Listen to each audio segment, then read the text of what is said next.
Siamo col presidente della delegazione Agrigento Angelo Canamanno. Oggi al Dino Liotta si giocano le partite del torneo Bucato, terzo turno. Il bilancio di questa stagione, presidente.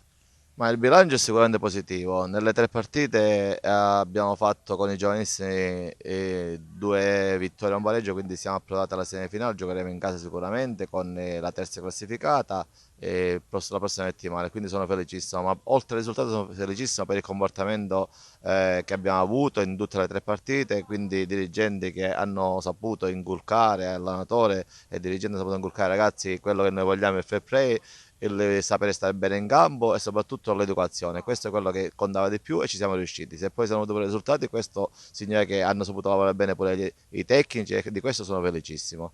Due buoni staff, due squadre che vanno in semifinale. Diciamo che la Sì. delegazione sta lavorando molto bene in provincia con i giovani e dà retta un po' a tutte le società che collaborano.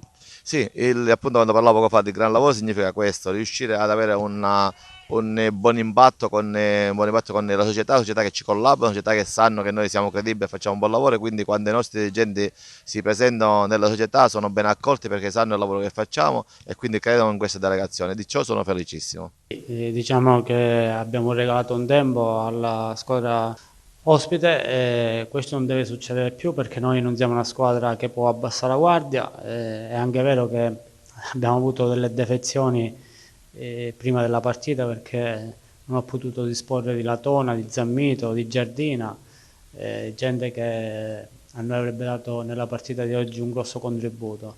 Però chi è andato in campo è andato con lo spirito giusto, specialmente nel secondo tempo dove la squadra ha messo determinazione, ha messo grinta, aveva voglia di recuperare la partita e aveva voglia di approdare alle semifinali e credo che nel computo dei 70 minuti abbiamo meritato il passaggio.